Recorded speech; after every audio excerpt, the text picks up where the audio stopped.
이번에는 5.2 총평균법과 이동평균법의 비교 사례에 대해 보도록 하겠습니다. 자, 우리가 재고자산의 평가 방법 중에서 재고자산의 수량 결정에 대한 거, 계속기록법과 실사법이 있었죠. 자, 총평균법은 실사법과 평균법을 결합한 방법이에요. 반면에 이동평균법은 계속기록법과 평균법을 결합한 방법입니다. 자, 매입단가 결정, 총평균법. 그냥 한꺼번에 분자 윗부분에 총 매입 금액, 분모의 총 매입 수량. 그래서 이제 총평균 단가를 계산합니다.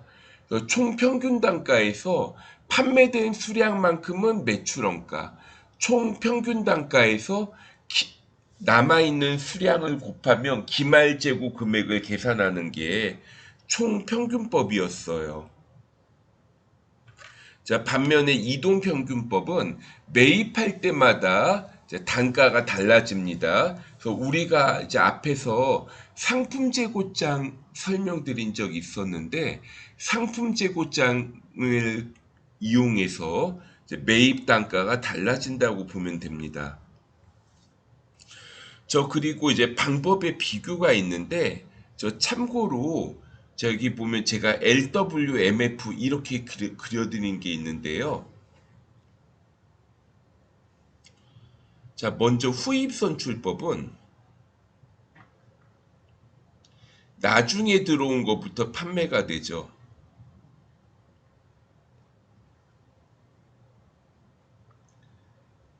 그러니까 늦게 들어온 거, 나중에 들어온 것부터 먼저 나간다. FIFO라고 표현합니다. 그리고 총평균법은 WAM으로 표시해 볼게요.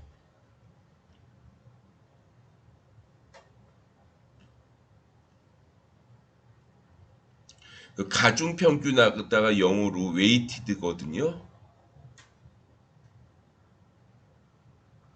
평균이 영어로 에버리지고 방법이 영어로 메서드니까 자, 이렇게 이제 표시할 수가 있습니다. 자, 이동평균법.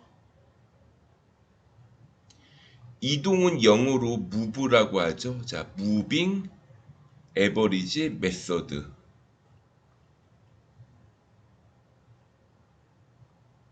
자, moving average. 그래서 그냥 MAM으로 이렇게 표현을 해볼게요. 그리고 선입선출법이 있는데, 자, 선입선출법은 먼저 들어온 것부터 먼저 판매가 되잖아요. 그래서 first 먼저 들어온 것부터 먼저 나간다. FIF 이렇게 표현을 해보는데, 자, 만약에 자, 상황이 물가가 상승해요.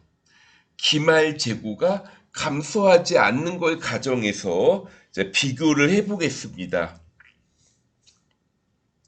그럼 기말 재고나 당기 순이익, 후입 선출법이 가장 작게 나옵니다. 좀 지우고 한번 다시 추가로 설명을 드려볼게요.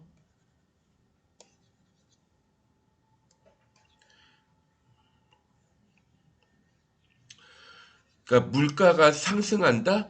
자, 예를 들어 볼게요. 자, 선입선출법은 먼저 구입한 것부터 판매가 되고 후입선출법은 나중에 구입한 것부터 판매가 되는데, 자, 처음에는 단위당 원가가 예를 들어 100원이었는데 110원, 120원 이런 식으로 물가가 상승하고 있다고 해볼게요. 선입선출법은 과거에 싸게 구입한 거, 100원에 구입한 것부터 매출원가를 인식하겠죠. 그러니까 매출 원가를 적게 인식하니까 그만큼 이익이 많이 나올 거고요. 후입선출법은 최근에 비싸게 구입한 걸 매출 원가로 인식하겠죠. 후입선출법의 경우에는 좀 상대적으로 이익이 적게 나오고 평균법은 평균적으로 판매되잖아요. 그 중간이겠습니다. 그리고 또 하나 더 보셔야 될 게 총평균법과 이동평균법이 좀 헷갈릴 수가 있는데, 자, 보니까 어떤가요?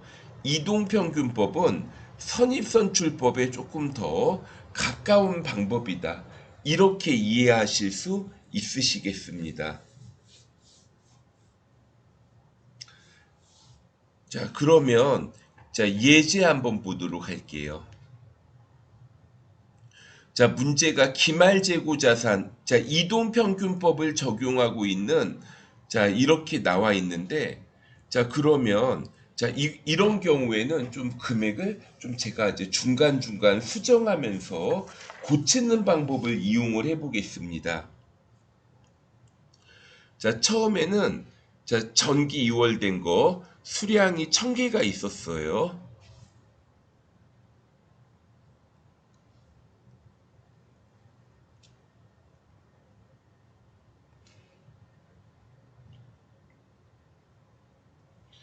천 개 단위당 원가 80원, 그래서 이제 8만 원.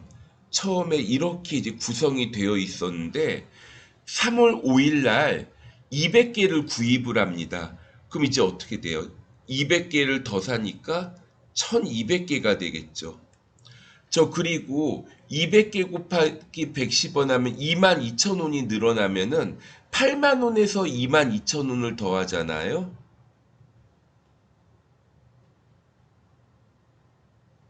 자, 10만 2천 원이 돼요.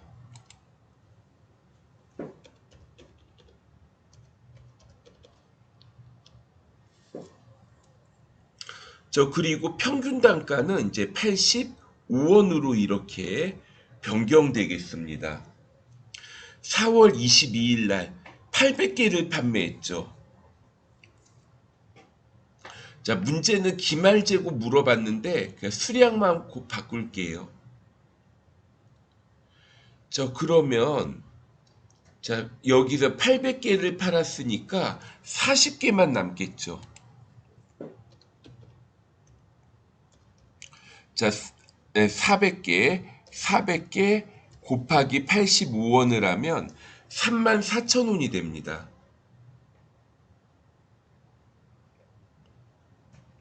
그리고 6월 8일 날 24,000원을 더 구입하죠. 뭐 단가 안 구해도 되죠. 기말재고 구하는 거니까. 자, 그래서 자, 4월 22일까지 34,000원이었는데 자, 여기에서 얼마를 더 구입을 해요? 24,000원을 더 구입을 하죠. 그러면 58,000원. 1번이 답이 됩니다.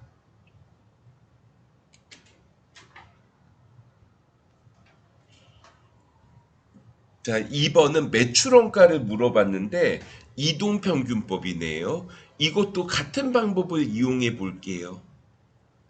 이거 좀 하기 전에 금액을 좀 미리 계산을 해 볼까요? 자, 먼저 기초 100개 곱하기 100원이면 만원이고요. 300개 곱하기 200원이면 6만원이고요. 100개 곱하기 225원.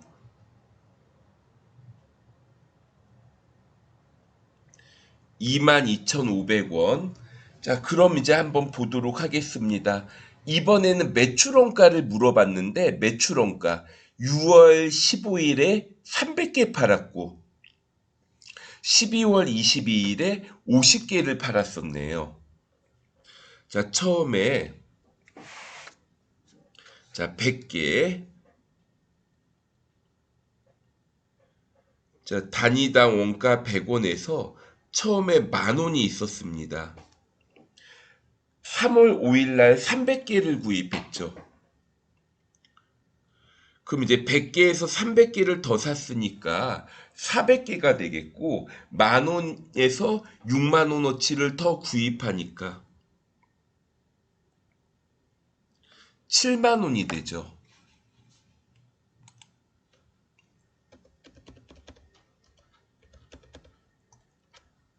자, 그럼 175원이 됩니다.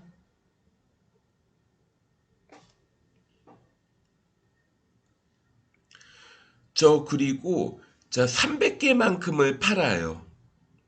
자, 그러면 이 매출원가는 좀 별도로 적어 볼게요.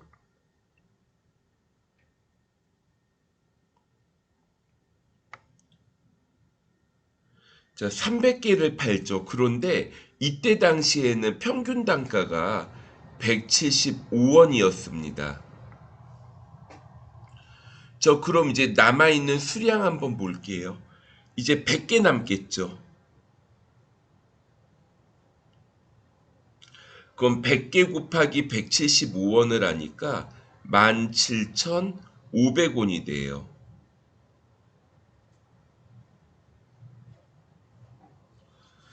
그리고 11월 10일 보도록 하겠습니다. 100개 225원을 더 구입을 합니다. 그럼 이제 100개에서 100개를 더 사니까 200개가 되겠고,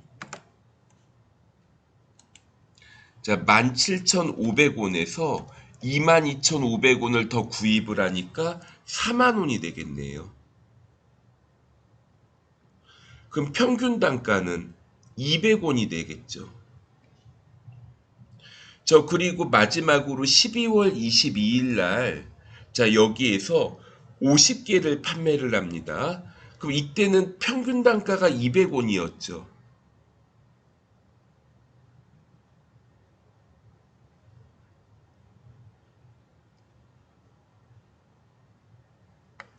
자, 그러면, 자, 이렇게 해서 이제 계산을 해보시면 어떻게 돼요? 자, 6만, 자, 62,500원, 이렇게 계산이 됩니다. 1번을 답으로 골라보실 수 있겠습니다. 제가 예전에 이제 계산기 사용법 GT 알려드린 적 있었죠? 그래서 이거는 좀 매출원가는 GT 기능을 이용하시면 조금 더 편하실 것 같아요. 자, 다음에는 자, 5.3 선입선출법과 평균법의 비교 사례를 보도록 하겠습니다.